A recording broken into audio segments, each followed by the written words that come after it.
여러분, 오늘 본문 읽었듯이 시편 23편 참 아름다운 시죠. 너무 아름답고 또 우리가 잘 알기 때문에 같이 합독했던 것 같아요. 제가 시를 참 좋아하는데, 그래서 어릴 적에 습작도 하고 또 많이 암송도 하고 또 음미도 했지만 요 근래는 좀 바빠서 그런지 몰라도 잘 안 됩니다. 하지만 이 23편은 모두가 다 알고 있고 모두가 다 암송하고 있고 모두가 다 음미하고 있는 아름다운 시임에는 분명합니다. 그런데 우리가 이 23편을 읽으면서 뭘 상상하죠? 상상하는 이미지가 뭡니까? 푸른 풀밭과 쉴만한 물가. 우리 한번 좀 사진 보여주시겠습니까? 이런 거 생각하지 않습니까? 맞죠? 예, 시냇물이 졸졸졸 흐르고 푸른 풀밭이 있고 양들이 한가롭게 풀을 뜯어먹고 있고 또 목자이신 예수님이 어린 양을 딱 안고 있는 모습, 우리가 23편을 보면서 이런 그림들을 상상합니다. 아름답지요. 그런데 당진에 와서 살다 보니까 이런 비슷한 풍경을 볼 수가 있어요. 모르세요? 당진에서 저 해미로 가다 보면은, 그죠? 그 운산쯤에 가면은 소 방목장 있잖아요. 방목장. 네, 한국에 참 보기 드문 광경이죠. 대관령에서나 볼 법한 그런 아름다운 그림이 쫙 펼쳐지지 않습니까? 푸른 투상이 있고 소들이 한가롭게 풀을 뜯어 있고 보면은 거기를 탁 차를 타고 드라이브하면 마음이 평안해집니다. 이런 목가적인 풍경을 어디서 볼 수가 있어요? 당진에 사니까, 그죠? 당진에 사니까 이런 걸 볼 수 있지 않습니까? 와이프가 참 이 길을 좋아해요. 그래서 서산으로 갈 때나 은산으로 갈 때 이 길을 꼭 지나가는데 봄철 되면 더 아름답네? 그죠? 거기에 벚꽃이 펴가지고 일이 없어도 한 번쯤 드라이브 하는 코스죠. 안 가보셨어요? 서운해라, 아쉬워라. 꼭 가보세요. 너무 좋습니다. 그죠? 근데 우리가 시편 23편을 볼 때 이런 풍경들을 상상한단 말입니다. 그죠? 네, 한적하고 여유롭고 풍요롭고 목가적인 풍경들. 그죠? 그래서 우리가 이런 시편 23편을 상상하기 때문에 이런 생각까지 합니다. 뭐냐면 우리가 예수 믿고 하나님을 목자로 삼고 살아가면 이런 아름답고 멋진 삶을 살아야 되는 게 아닌가. 그런데 왜 내 삶은 푸른 초장이 아니라 척박한 광야 같을까? 그죠? 왜 내 삶에는 이런 아름답게 이런 풍요로운 풍경이 펼쳐지지 않고 이런 메마르고 척박한 환경만 나한테 펼쳐질까 하는 생각을 합니다. 근데 여러분 아십니까? 우리가 시편 23편을 잘못 이해해서 그렇습니다. 시편 23편을. 여러분, 시편 23편은 그런 배경이 아니에요. 우리 말씀 보면 이런 말씀이 써 있죠. 쉴만한 물가와 푸른 풀밭만 있는 게 아니에요. 사망의 음침한 골짜기도 있고요. 원수들이 나를 노리는 곳도 있습니다. 사망의 음침한 골짜기가 뭘까 하는 겁니다. 양들이 하루 종일 이 산을 오르락 내리락 해요. 왜냐하면 푸른 풀을 찾아서 산을 넘어 다니는 겁니다. 그런데 이 양들이 잘못해서 미끄러지면 진짜 사망의 골짜기가 되고 말아요. 그래서 산을 어떻게 다니냐면 이렇게 다닙니다. 사진 보여주시겠습니까? 이게 뭐냐면 유대 광야인데요. 제가 성지순례 갔을 때 봤던 그림인데 아무리 사진을 찾아도 없어서 비슷한 것 어제 인터넷 많이 주셨습니다. 비슷한 게 나오더라고요. 자, 보세요. 앞에 산을 보면 주름이 보이죠? 이렇게. 안 보여요? 그쵸? 네. 주름 잡힌 게 보이죠? 이게 뭔지 아세요? 제가 됐습니다. 제가 성지순례 가가지고 친구 목사가 가이드 해가지고 물었어요. 야, 친구야, 저게 뭐니? 왜 산에 저런 주름이 있니? 라고 물었더니 저게 뭔지 아세요? 양이 다니는 길이야 라고 말하더라고요. 양이 다니는 길이야. 양이 그냥 산을 올라가면 위험하니까 지그재그로 다니면서 미끄러지지 않기 위해서 만들어 놓은 길이 양이 다니는 길이에요. 재미있죠? 별로 재미없는 것 같은데. 그뿐 아니죠. 그렇게 이 위험한 산길을 오르락 내리락 하다가 그만 발을 헛디뎌 떨어지면요, 멀리서 지켜보고 있던 나쁜 짐승이 달려와서 그만 생명을 빼앗아 가버리는 것이 지금 시편 23편이 처해 있는 환경이에요. 배경이에요, 배경. 여러분, 이게 가나안의 현실입니다. 우리가 그토록 꿈꿨던 젖과 꿀이 흐르는 땅이 바로 이런 땅이다라는 말씀이에요. 그러니까 오늘 이 시편 23편에 나오는 양들은요, 어떤 양입니까? 유대 광야에서 살고 있는 양들을 배경으로 한 말씀이에요. 실제로 아브라함, 이삭, 야곱이 어땠습니까? 네, 광야에서 양을 치며 살았습니다. 왜냐하면 광야에서 살아갈 수 있는 유일한 생계수단이 양을 치는 것이기 때문에. 그뿐 아닙니다. 모세도 광야에서 양을 치다가, 그죠? 떨기나무 가운데, 가시떨기나무 가운데, 불꽃 가운데 임하신 주님 만나지 않습니까? 광야에서 양을 치다가.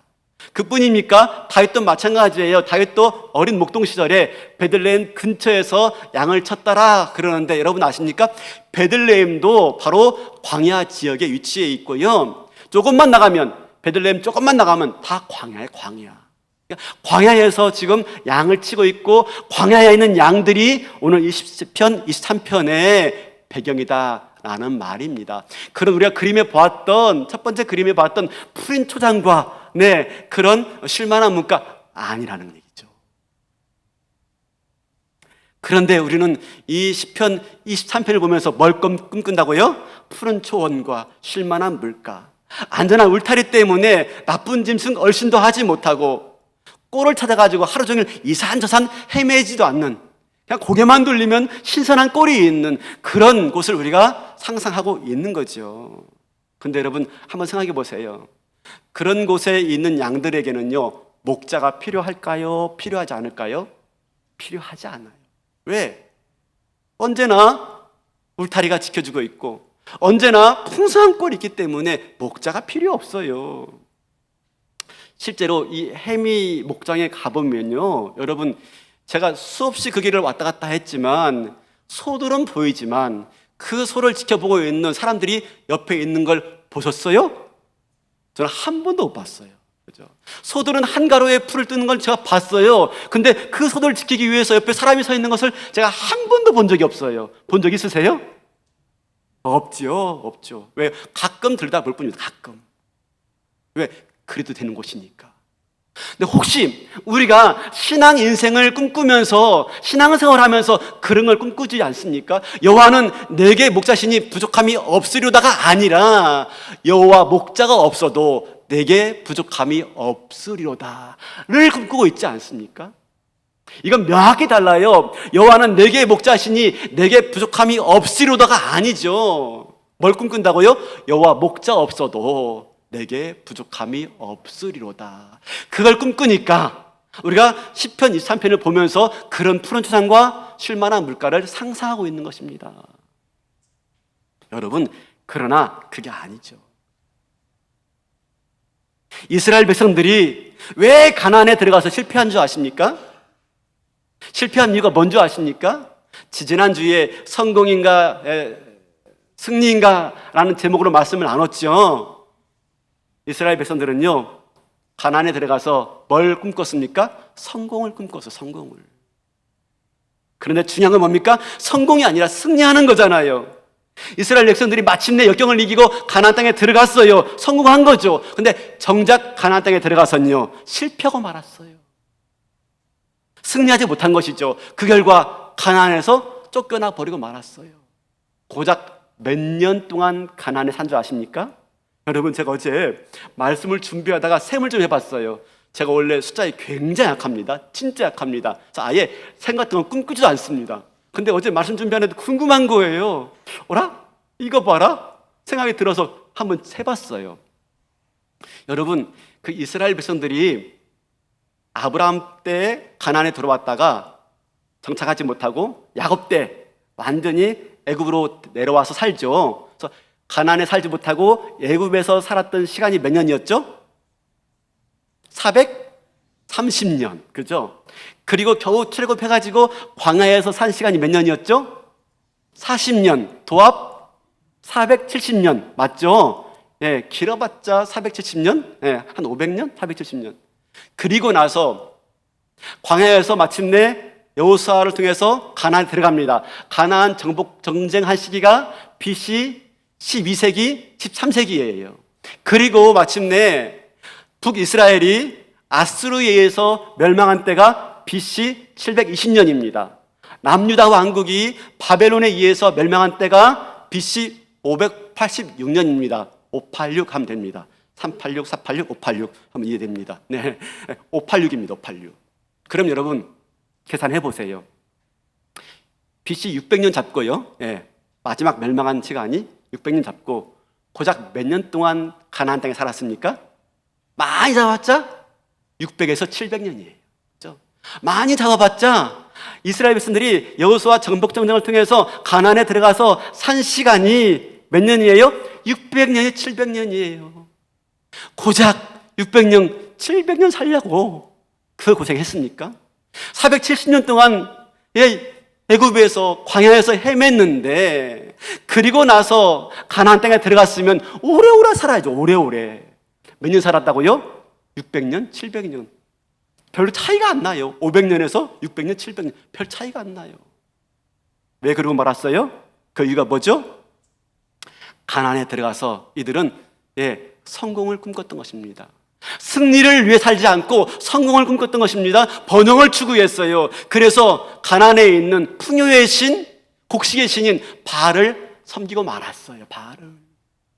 바알을 통해서 내 창고에 곡식을 가득 채워놓고 살고 싶었죠. 그래서 내일을 걱정하지 않고 미래를 걱정하지 않고 내가 가지고 있는 것으로 살고 싶었던 것입니다. 여호와 목적 없이도 내게 부족함이 없으리로다 라는 삶을 추구했던 거예요. 여러분, 그러나 오늘 말씀 자세히 보세요. 여호와 목적 없이도 내게 부족함이 없으리로다가 아니에요. 여호와가 나의 목자 되시니 내게 부족함이 없으리로다입니다. 그래서 이스라엘이 실패하고 말은 겁니다. 나라를 잃어버리고 온 세계로 흩어진 유대인들 되고 말았던 것이지요. 사랑하는 성도 여러분, 시편 23편에 나와 있는 양들은요, 어떤 양입니까? 목자가 없이는 살 수 없는 양들입니다. 목자가 없이는. 푸른 풀밭도 중요하지 않아요. 여러분, 광야에 무슨 푸른 풀밭이 있어요? 광야에 무슨 쉴만한 물가가 있어요? 아무것도 없죠. 근데 목자가 없으면 안 되는 겁니다. 왜요? 목자가 때마다 시마다 그걸로 인도하기 때문에. 목자만 있다면 모든 문제가 해결되어지는 것입니다. 매일같이 푸른 초장으로, 매일같이 쉴만한 물가로 안내하고 이끌고 다니기 때문에. 그래서 양들에게 있어서 절대적인 존재가 누굽니까? 목자의 목자. 가나안 땅 절반이 광야라고 말씀드렸죠. 지난번에 우리 말씀을 공부했죠. 아이고 우리나라 땅 떠내는 건 잘 모르겠는데 남의 나라 지리까지 공부하느라고 머리가 아프지만요, 사실 우리가 성경을 좀 더 이해하기 위해서 이스라엘 지형을 좀 잘 볼 필요가 있어요. 그때 봤는데 오늘 다시 한번 복습 한번 해보겠습니다. 자, 보여주시겠습니까? 자, 그때 봤죠. 이게 뉘었지만 좀 세워놓고 본다면 이스라엘이 남과 북으로 되어 있는데요, 중간에 길게 뻗은 산맥이 있어요. 이게 중앙 산맥지대라고 하는데 빨간 색깔 보이죠? 그 위에 우리가 알고 있는 도시들이 형성되어 있어요. 예루살렘, 베들레헴, 또 헤브론, 또 실로라는 도시들이, 파란 도시들이 형성되어 있고 그 너머에 유대 광야가 있어요. 그리고 그 아래에 네게브 광야가 펼쳐져 있어서 거의 반절 이상이 다 반절이 광야의 광야. 그런데 자, 이쪽 아래쪽이 사실 서쪽이 지중해입니다. 지중해로부터 바람이 불어와요. 비구름을 머금고 넘어오면 중앙 산맥지대에 딱 걸립니다. 이게 해발 800, 900이거든요. 그러니까 비구름이 넘어가지 못하고 비를 다 뿌리고 맙니다. 그러니 이 중앙 산맥지대를 넘어서는요, 비가 내리지 않으니 거기가 광야가 형성될 수밖에 없는 것입니다. 그래서 이스라엘은 비가 귀해요. 비가 와도 이 중앙 산맥지대 아래로 다 안반이기 때문에 땅을 흡수하지 못하고 물이 흘러가 버리고 맙니다. 그래서 이스라엘은 샘도 귀해요. 샘도. 그런데 재미있는 건 뭔지 아십니까? 재미있는 건 여기 아이러니가 숨어 있는데요, 여러분 아십니까? 그 유대 광야와 네게부 사막지대에 가끔 홍수가 나요. 엥? 무슨 홍수? 그죠? 광야인데 무슨 홍수가 날까요? 하늘에서 내리는 비 때문에 홍수가 나는 게 아니에요.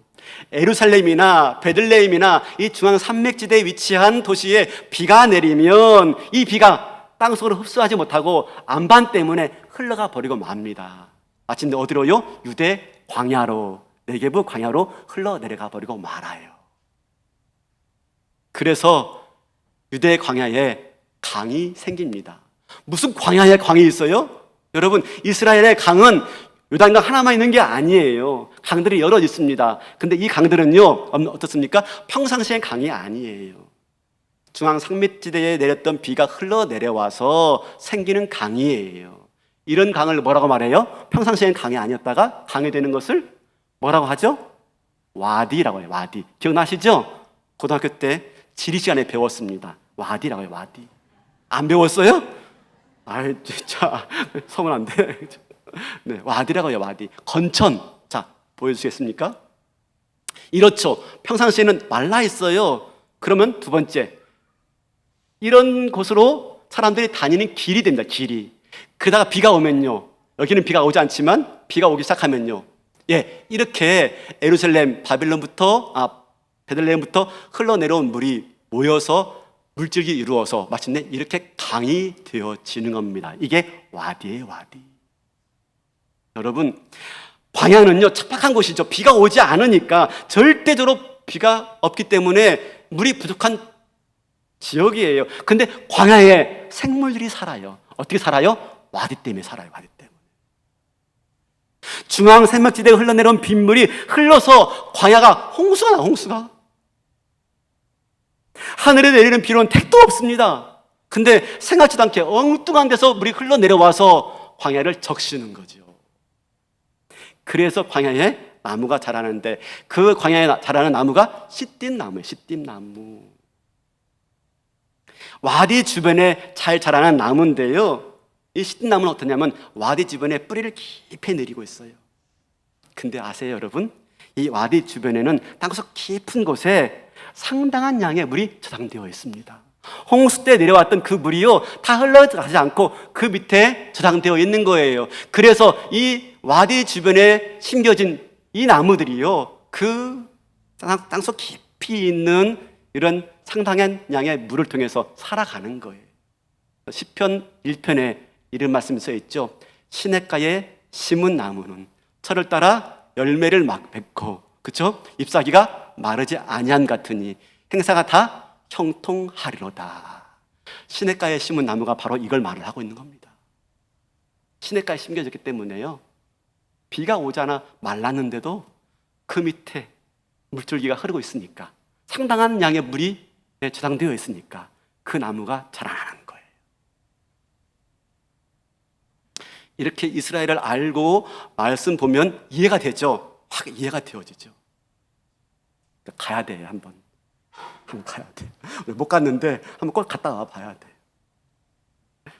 그러니까 뭐죠? 광야에 이런 나무가 있다고 하는 것은 하늘에서 내린 비 때문에 자라나는 게 아닙니다. 뭐죠? 흘러내려온 물 때문에 자라나는 것이죠. 그래서 동물도 살고 식물도 살아가는데, 광야에 이런 생물들이 이곳저곳 숨어 있는 것입니다. 결과적으로 무엇이냐면, 좋은 목자는 어떤 목자예요? 이것들을 아는 사람이 좋은 목자예요. 어디에 그런 샘이 있는지, 어디에 그런 물이 저장되어 있는지를 잘 알고 있는 거예요. 그게 좋은 목자예요. 좋은 목자. 오늘날에도 광야와 사막에 사는 족속이 있어요. 바로 베두인 족속이에요. 여러분 TV 나오면, TV 보면 뭐 세계 무슨 여행하는 그런 프로그램 있지 않습니까? 가끔 보면은 그 프로에 보면 광야와 사막에 사는 이 베두인 족속을 소개하는 게 있었습니다. 베두인 족속. 그들이 베두인 족속입니다. 광야에 살아요. 사막에 살아요. 어떻게 살아요? 와디 때문에 살아요. 와디 때문에. 그죠? 그래서 이렇게 물이 흘러내려와서 머물러 있는 그 웅덩이를 잘 찾아내가지고 웅덩이를 만드는 겁니다. 그리고 그곳으로 바로 자기 양대들을 몰고 가는 것이죠. 웅덩이가 많은 그 베두인 족속은 선한 목자가 되는 겁니다. 선한 목자가. 마침내 좋은 목자에게 있는 양들은요, 물 걱정하지 않는 것이죠. 꼴 걱정하지 않는 것이죠. 왜? 때마다 시마다 그것으로 안내하기 때문에. 여러분, 그러면 이렇게 볼 때 광야에 살기 위해서 절대적으로 필요한 게 뭘까요?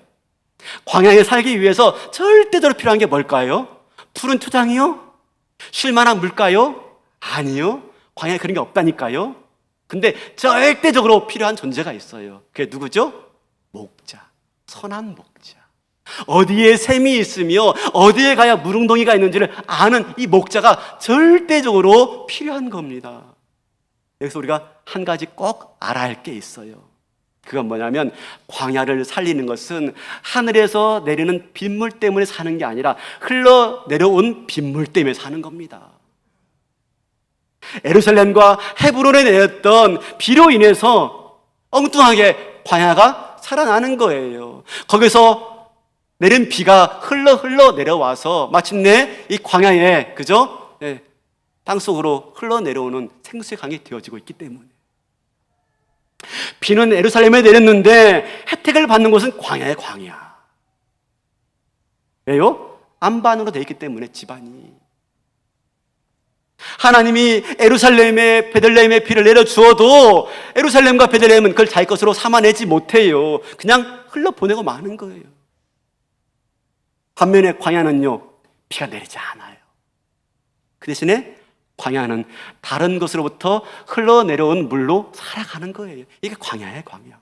광야에는 바로 복과 은혜가 강같이 흘러가는 겁니다. 흘러가는. 광야에는 비가 내리지 않지만 예루살렘으로 내린 비로 인해서 엉뚱하게 광야가 살아나는 겁니다. 축복은 예루살렘에 내려지는데 정작 그 축복을 누리는 곳은 광야예요, 광야.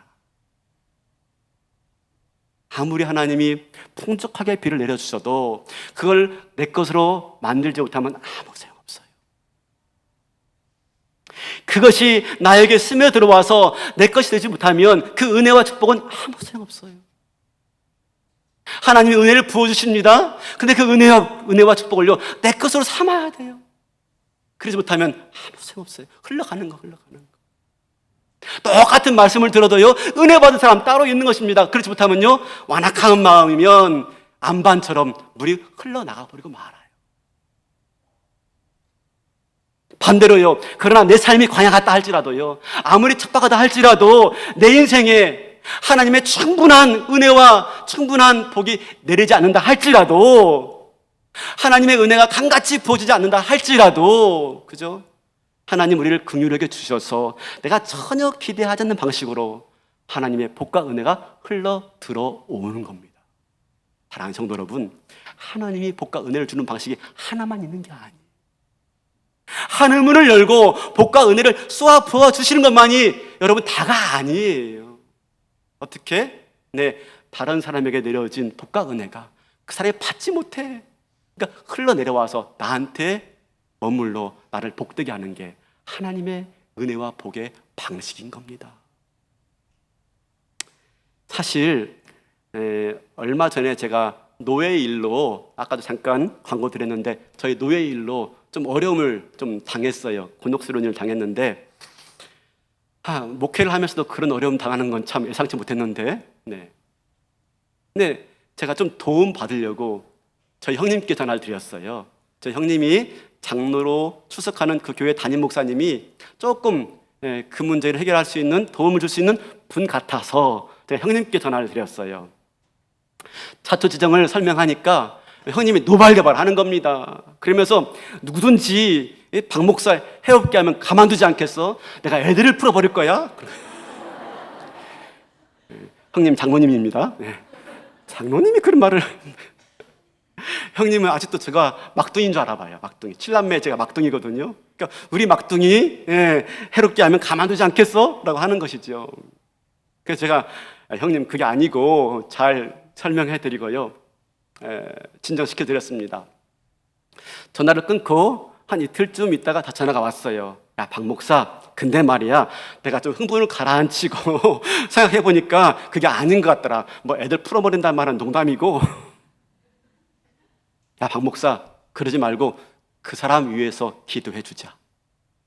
내가 기도해 보니까 하나님 그걸 원하시는 것 같더라. 그 사람 위해서 축복 기도해. 너. 그 사람이 축복을 받을 만한 사람이면 돌이켜 회개할 것이고, 그러나 그 사람이 축복을 받지 못할 사람이라면 그 축복이 너한테 돌아올 거야. 그러니 그 사람 위해서 축복 기도해 주자 라고 하는 말이었어요. 역시 장로님은 달라요. 예, 역시 장로님 달라요. 예, 형님 그렇게 할게요 라고 기도했어요. 그리고 같이 기도했어요. 그리고 얼마 지나지 않아서요, 진짜 상황이 반전되고 말았어요. 상황이. 저를 해코지하고 위협하던 그 사람이 오히려 상황이 역전돼가지고 자기가 굉장히 어려운 상황에 몰리고 만 거예요. 물론 겉으로 여전히 헛살을 부리고 위협하지만 정작 자기 문제를 해결하기가 급급한 그런 상황이 되었고요, 저는 평안함을 누리게 되었어요. 지금 이렇게 평안하게 목회하고 있지 않습니까? 아무런 문제 없이. 사랑하는 성도 여러분, 우리가 이걸 잊지 말아야 돼요. 뭐예요?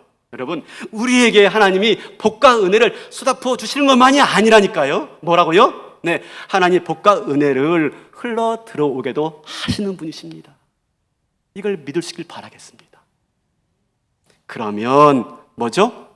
여러분, 억울해할 게 없어요. 원망할 게 없어요. 참고 기다리는 것입니다. 기도하면서 참고 기다리는 것밖에 할 게 없어요. 다른 사람에게 내린 복과 은혜가 그 사람에게 머물지 못하고 우리 안에 스며들어올 수 있도록 하나님 허락해 주시는 것이지요.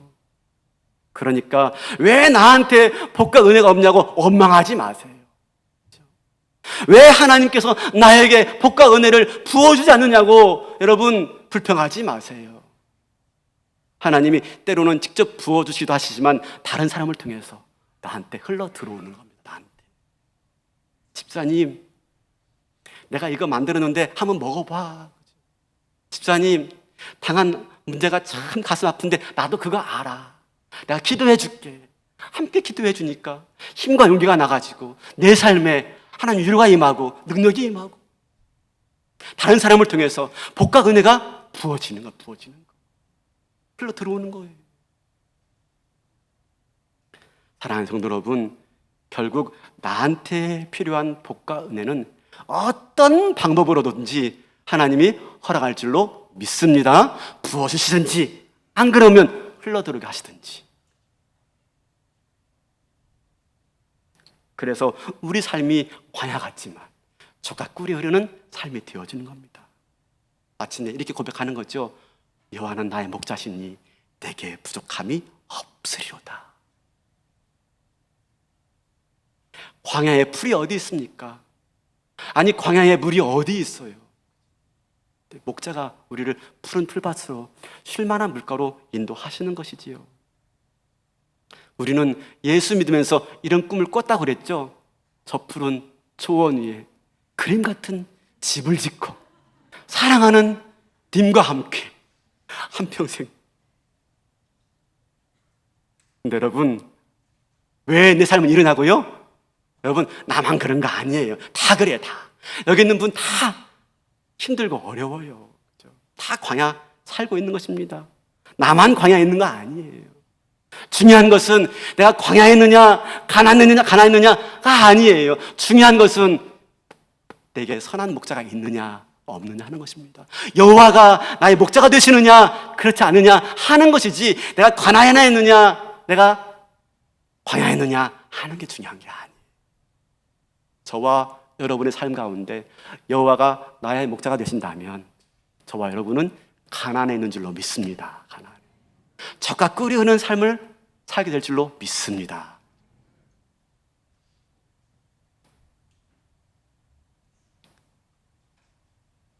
어느 목사님이 다른 교회에 설교하러 갔대요. 그 교회에서 전화가 온 겁니다. 목사님, 이번 주에 저희 교회 와서 말씀 전하시는데 성경 본문과 제목 좀 알려주세요. 성경 본문 알려주고요, 제목을 말씀해 드렸대요.